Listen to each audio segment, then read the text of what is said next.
Vamos a comenzar ya. Hoy os habéis puesto todos muy para allá.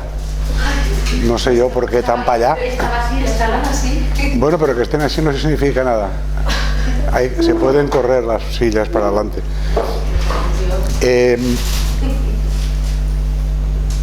Bueno, hace poco cayó en mis manos un libro que me prestó Matías, que es una novela clínica que me gustó tanto que me pareció que podía dar para una sesión de metaformación y precisamente por eso estamos hoy convocados aquí para hablar de Kevin, que como veréis es un caso de ficción, pero muy parecido o tan similar a otros que saltan en la prensa continuamente, que casi que no se sabe muy bien si la ficción es la noticia o la ficción es la realidad, ¿no?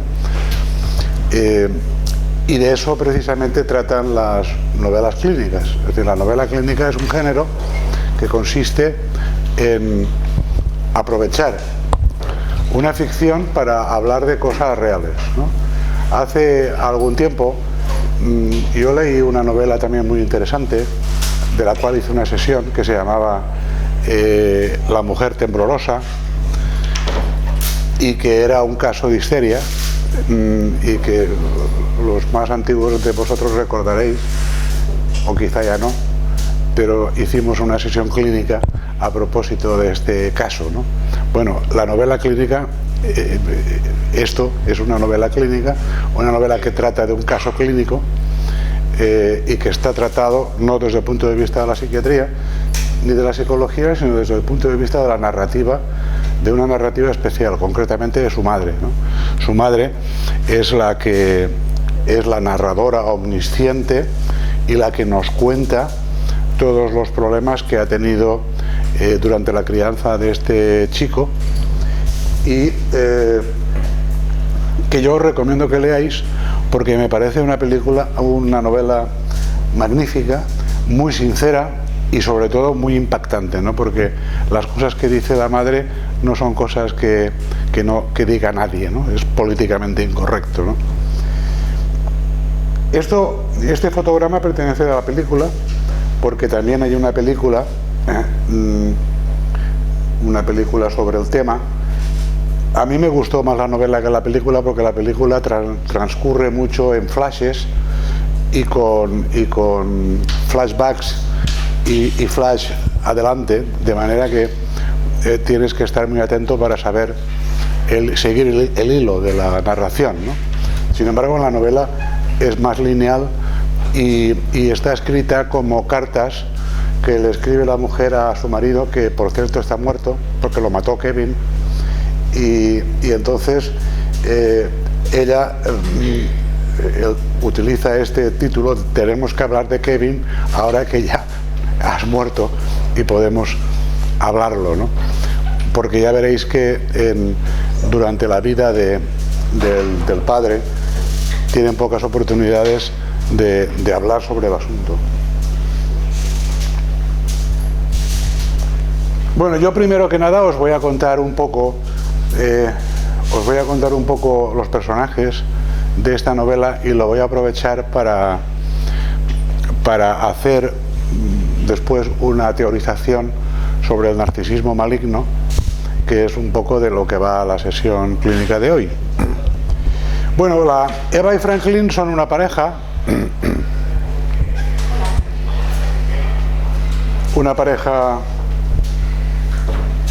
aparentemente perfecta. Los dos tienen trabajos interesantes, creativos.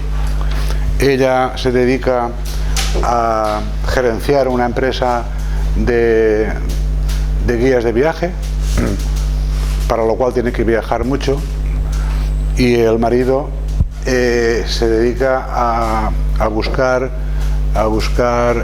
paisajes para fotografía de publicidad.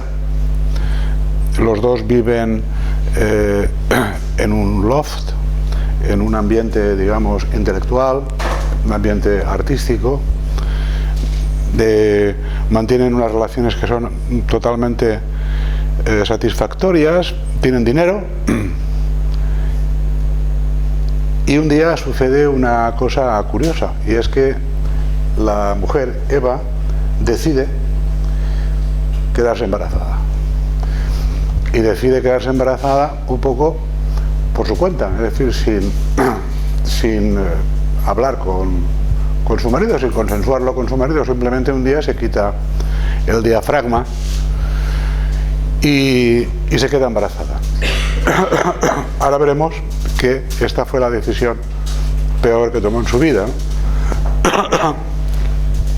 Y aprovecharemos también para hablar de ciertos conceptos como la madre nevera, que, como sabéis, es un concepto de Kanner, el que describió el síndrome autista. Kanner era un pediatra que vio en su vida varios casos de autismo, y entonces describió tanto el cuadro clínico como el cuidado que las madres prestaban a sus hijos, y concluyó que el autismo era un problema del vínculo y que tenía que ver con lo que él llamaba madres excesivamente intelectuales, ¿no? Madres excesivamente frías desde el punto de vista afectivo. Los que hayáis visto la película ya habréis visto que la mamá de Kevin, Eva, pues tiene rasgos que coinciden con esta descripción, en el sentido de que es incapaz de cogerlo en brazos, de acunarlo, de besarlo, de darle cariño o de lo que sea, ¿no? El concepto de madre nevera fue muy criticado en ciertos ámbitos académicos. Es el mismo concepto de madre esquizofrenógena, el mismo concepto de madre perversa, el mismo concepto de Margaret Sanger, ¿no? de todos aquellos psicoanalistas que trabajaron con niños, y es una cosa que siempre se ha refutado, pero nunca se ha aclarado si realmente hay algo de verdad en esto. Lo que es verdad es que hoy en día no se puede decir, ¿no? Hoy en día está prohibido. Las madres son todas buenas, por definición, ¿no?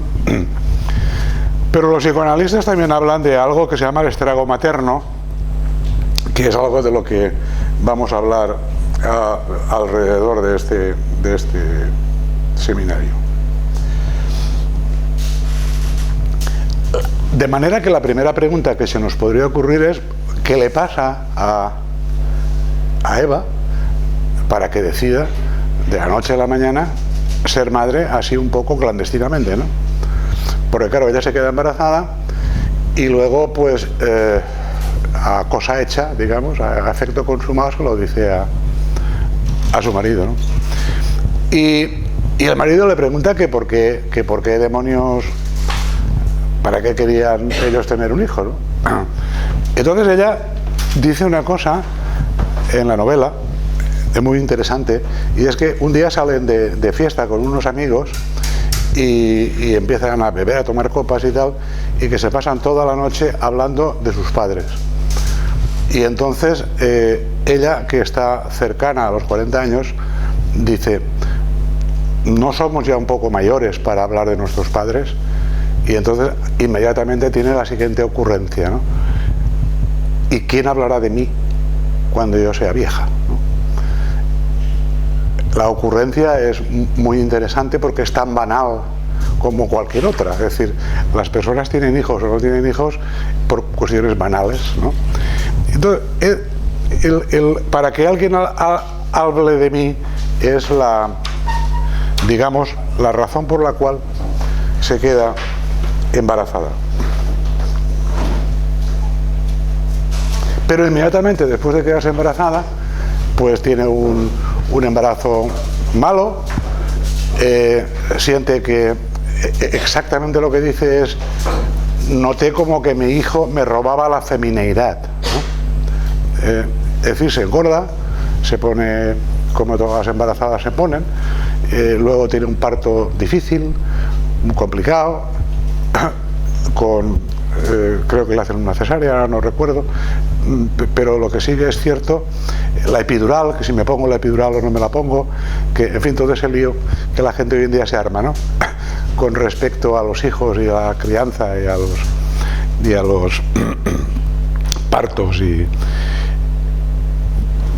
entonces esta mujer empieza a notar que el hijo le está robando su feminidad. Esto es muy interesante porque esto daría para otro seminario, ¿no? ¿Qué es la feminidad, ¿no? Que a lo mejor lo hacemos el año que viene, ¿no?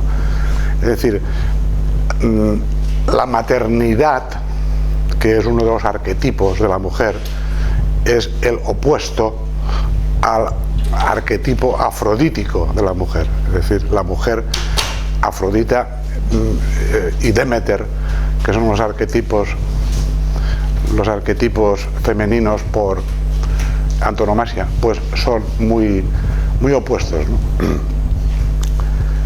Las mujeres actuales que tienen hijos y que pues pueden compatibilizar ambos arquetipos, ¿no? Si la cosa va bien y tienen abuelas, porque de alguna manera viven mucho tiempo, y como viven mucho tiempo, pues da tiempo un poco para todo, ¿no? Para ser madre, para ser esposa.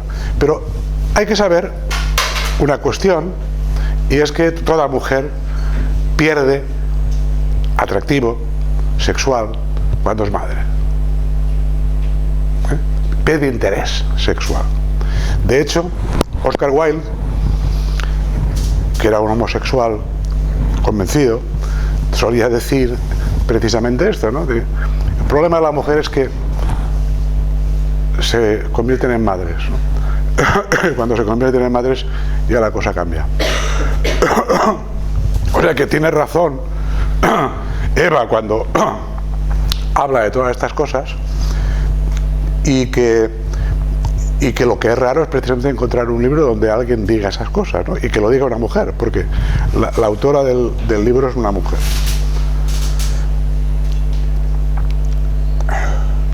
El padre,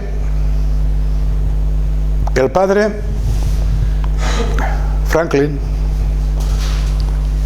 que en la película es ese señor de ahí, pues es un padre que desde que nace el niño se alía con él. Hace como lo que se llama en psicoanálisis una alianza siniestra.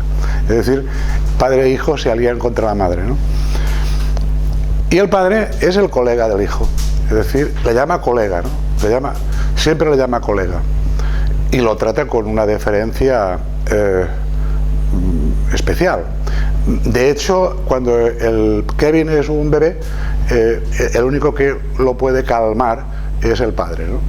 Y parece como que ese rol lo va desempeñando toda su vida. Es decir, el padre hace de madre y la madre hace de espectadora, ¿no?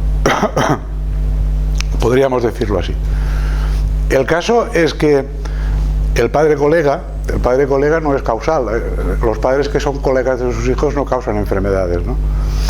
Pero lo cual nos lleva a hablar de qué es la causalidad, ¿no? Porque claro, que el que es padre colega un día es padre colega toda la vida, y a la hora de corregir las conductas de los hijos, pues el colega no puede. El otro día yo vi Super Nanny, que es un programa que hacen en la 4, donde una psicóloga hace trabajo de campo en una casa donde hay siempre uno o dos niños malcriados que han tomado el mando, y entonces la Super Nanny distribuye el poder, ¿no?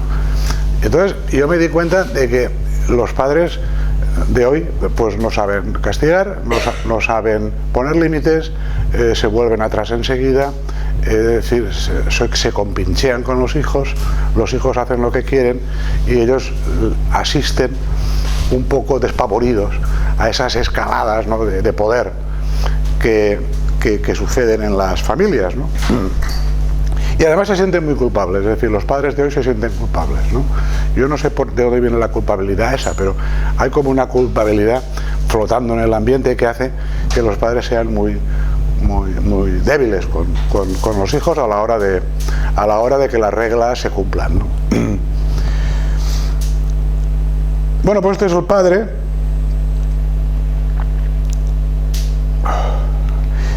Y Kevin es un niño insoportable, ¿no?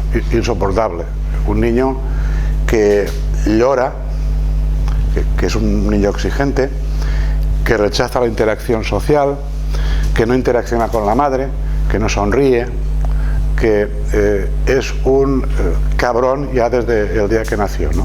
Podríamos decir. Bueno, la película está mucho más exagerado, porque en realidad, claro, las películas dan para...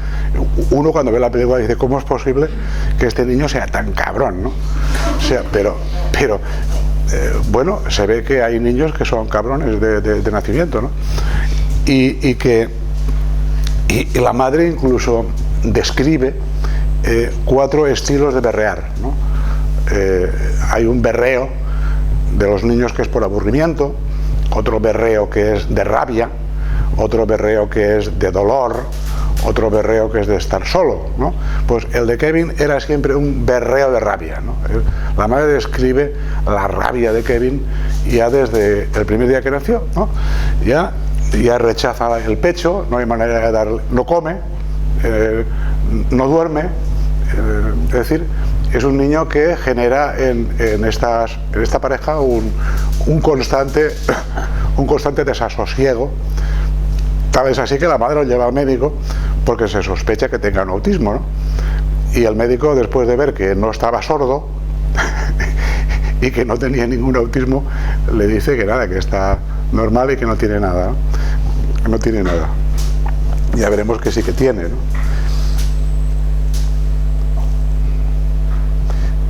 Lo cual nos lleva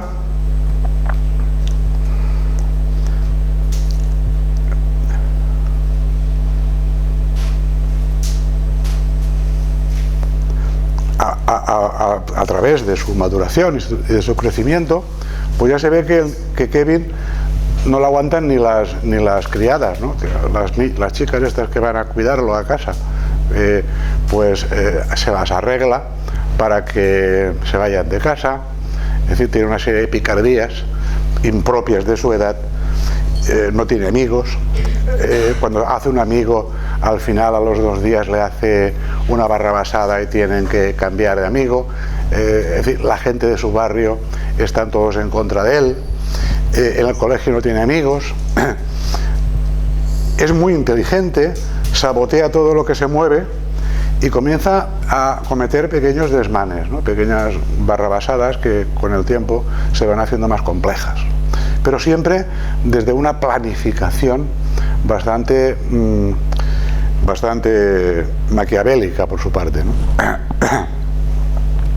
Lo interesante de su cuadro clínico cuando era pequeño es la apatía, ¿no? La apatía.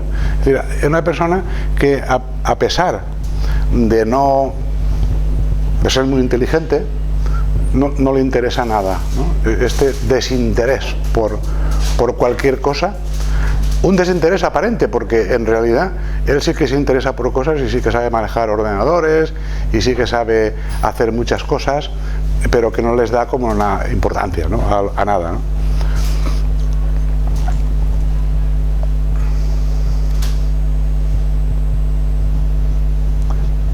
Una de las cuestiones interesantes de la película, que se ven en la película, es que lleva paquete hasta los 6 años, ¿no? En la película hay una escena donde la madre tiene que cambiarlo continuamente, el paquete, donde el niño se hace caca a propósito en el paquete, ¿no? Delante de su madre, ¿no? La desafía, ¿no? Dice, te voy a joder, ¿no? Y se hace caca encima. Es decir, hasta que un buen día el niño decide por su cuenta, pues hacerlo donde lo hacen todos, ¿no? Es decir, que la crianza de este niño ha estado presidida por la frustración del vínculo. Es decir, el desafío constante de Kevin hacia su madre y el disimulo cuando llega el padre a casa. Es decir, cuando llega el padre a casa, Kevin se las arregla para disimular y hacer otro papel, ¿no? Que naturalmente el padre, como está aliado con él, pues lo que hace es minimizar las escaladas agresivas de Kevin, mirar hacia otro lado o simplemente negarlas y decir que la madre exagera, ¿no?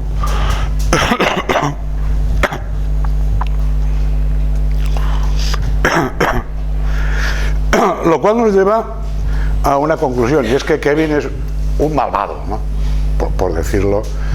Nosotros no somos el padre, nosotros hemos visto la película, nosotros hemos visto hemos leído la novela y sabemos, no podemos mirar hacia otro lado, nosotros sabemos que Kevin es un malvado. Nosotros lo sabemos, el padre lo ignora, pero nosotros lo sabemos. Lo cual nos lleva al dilema fundamental, y es que es la maldad, ¿no? La maldad no es una cuestión biológica. La maldad es un criterio moral, ¿no? Un criterio que aplicamos los humanos a aquellas conductas que de alguna manera sancionamos como buenas porque colectivamente son buenas, ¿no? Y sancionamos como maldad todas aquellas conductas que son malas para el colectivo. Pero en realidad decir que Kevin es malo o que la psicopatía tiene que ver con la maldad es un ejercicio semántico de escaso interés, ¿no? Porque en realidad la maldad no está en los genes, ¿no? En los genes está otra cosa, ¿no? Que es todo lo contrario de lo que le pasa a los niños buenos. ¿Qué es un niño bueno?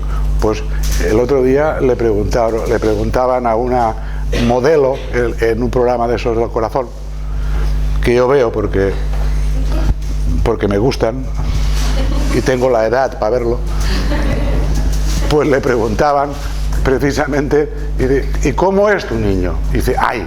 Es un niño muy bueno. Y me lo apunté. Duerme, come, apenas llora, está siempre sonriéndonos y trata de merecer amor. Es decir, esto es un niño bueno.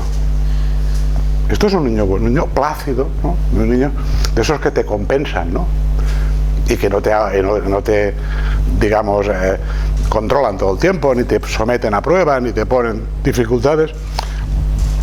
Y por lo tanto un niño malo sería pues el que no duerme, el que siempre está berreando, el que no come, el que llora todo el tiempo, el que no interactúa con sus cuidadores y el que le importa un bledo el amor porque no lo necesita, ¿no? Esto sería un niño malo, ¿no? Esto nosotros le llamamos en psiquiatría una persona con baja dependencia de la recompensa. Es decir, si hubiera algo genético, no sería la maldad lo que estaría impreso en nuestro ADN. Lo que estaría impreso en nuestro ADN es un individuo que por alguna razón puntúa 0 en la escala de Cloninger de dependencia de la recompensa. Es decir, una persona que no es educable, porque no depende ni de la recompensa ni de los castigos. Esto es puntuar bajo en DR, ¿no?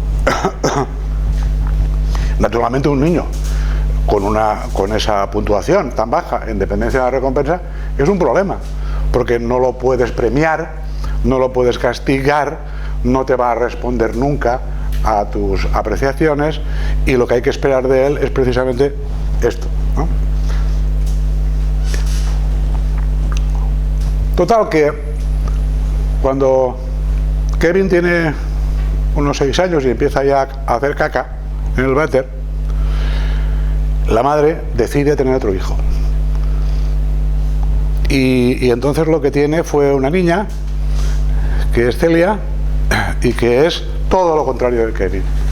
Es decir, una niña buena, una niña que pide permiso, una niña que pide...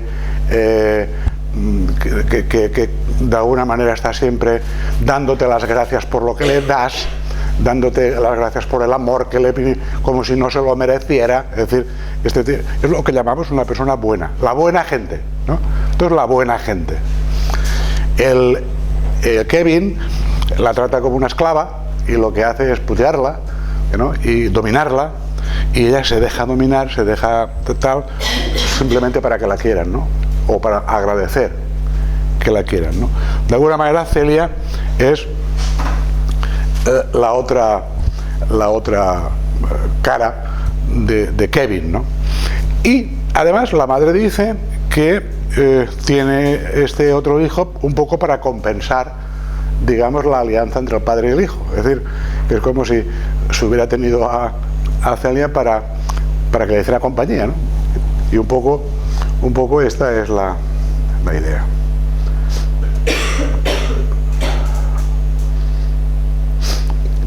Bueno, la escalada de tropelías de Kevin va en aumento. Lo que llama la atención de esta escalada es que no lo pillan nunca.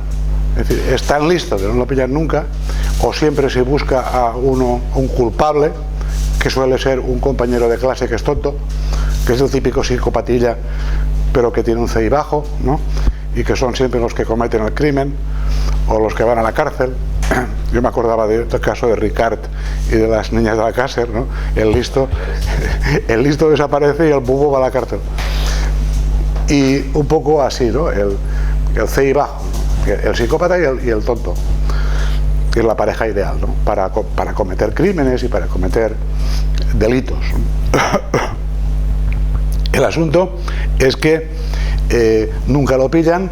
En una ocasión se suben a un puente de la autopista para tirarles piedras a los coches que pasan y los detiene la policía. Los detiene la policía y lo paga el otro. El padre absuelve otra vez a su hijo. Es decir, una de las cosas que llaman la atención de la crianza de Kevin es que no hay ningún castigo. Nunca. Nunca. Exceptuando una vez en que la madre, en un ataque de rabia, le rompe un brazo. Que es la única vez en toda la crianza de Kevin en que la madre pierde los papeles, ¿no? Pierde los papeles y le rompe un brazo. Naturalmente, eso a Kevin lo para una buena temporada. Pero la madre se queda culpabilizada. Y además con un secreto con el hijo. Porque el hijo no le cuenta a nadie que la madre le ha roto el brazo adrede, ¿eh? Entonces ahí se genera una deuda, entre madre e hijo, de la que el padre está excluido. Bueno, el asunto es que cuando tiene 16 años, Kevin hace un crimen en masa, comete un crimen en masa, como todos estos que salen en la tele y en los periódicos, muy parecido al último que cometió aquel chico que se llamaba Lanza, que entró en su instituto y se puso a disparar y con armas de fuego, y que se cargó a mucha gente. El crimen es muy parecido. De hecho, yo creo que la novela se escribió durante ese crimen porque la madre, la escritora lo nombra, ¿no? Es decir, que hay el crimen, aunque el crimen de Kevin es ficción, pues remite a otros crímenes muy parecidos, ¿no? Son crímenes que se cometen en los institutos, en lugares donde los chicos tienen acceso a armas de fuego y donde los móviles no están nada claros. Es decir, nadie puede explicarse por qué pasan estas cosas, y lo que suele suceder es que se atribuye a enfermedad mental, ¿no? Bueno, el crimen lo prepara Kevin minuciosamente, no con un arma de fuego, sino con un arco, porque él a todo esto se hace experto en tiro con arco, y es un magnífico tirador, que de hecho en el colegio, en el instituto, pues participa de ese tipo de deporte, y entonces él, como una especie de Robin Hood, pues lo único que hace es entrenar a disparar con flechas. El asunto es que reparte unas citas a sus compañeros de instituto, a algún profesor, y se asegura del cierre de las puertas de acceso al gimnasio. Los cita a todos a un gimnasio, pero antes de salir de casa mata a su padre y a la hermana, aprovechando que la madre se había ido a trabajar, ¿no? Entonces él, cuando llega al gimnasio, ya ha cometido dos crímenes: la madre y la hermana, atravesadas por una fecha, como plan Robin Hood, ¿no? Y entonces en el gimnasio pues acaba su trabajo y mata allí a los que puede y hiere al resto, ¿no? Hasta que lo detiene la policía y, en fin, todo ese lío. Un poco muy parecido a lo que pasó con el caso de Lanza.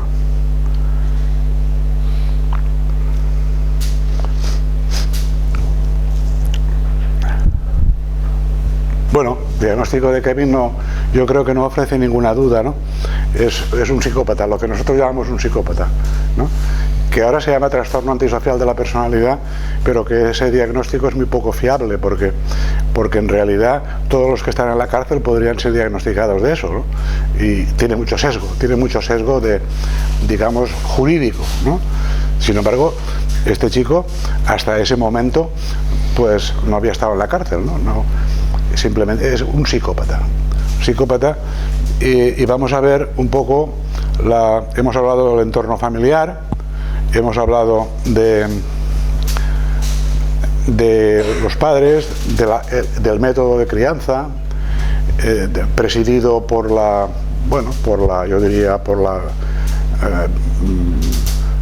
mirar hacia otro lado, ¿no? Por la negación de los problemas y por una continua complicidad con los actos de Kevin.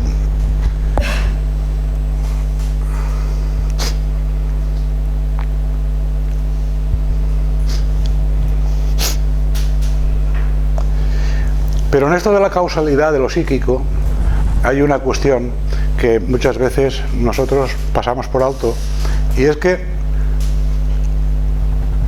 la causalidad no es una cosa estática. Es decir, no hay una madre nevera que cause la psicopatología y que luego ya está, ¿no?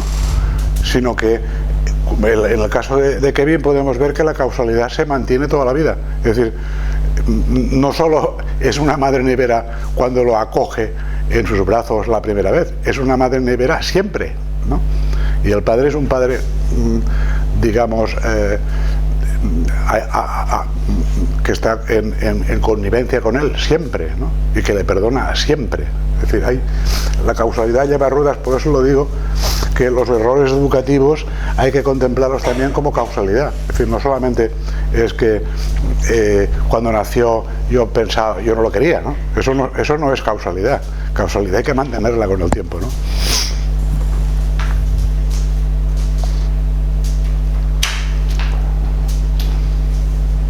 Y por eso vamos a hablar de Narciso. Narciso, como todos sabéis, era un héroe mitológico que estaba enamorado de sí mismo, ¿no? Todo el mundo sabe esa historia de lo guapo que era Narciso y de que se pasaba el día mirándose a sí mismo y iba por el bosque desnudo y todas las ninfas y los efebos le pedían relaciones sexuales y él las rechazaba, ¿no?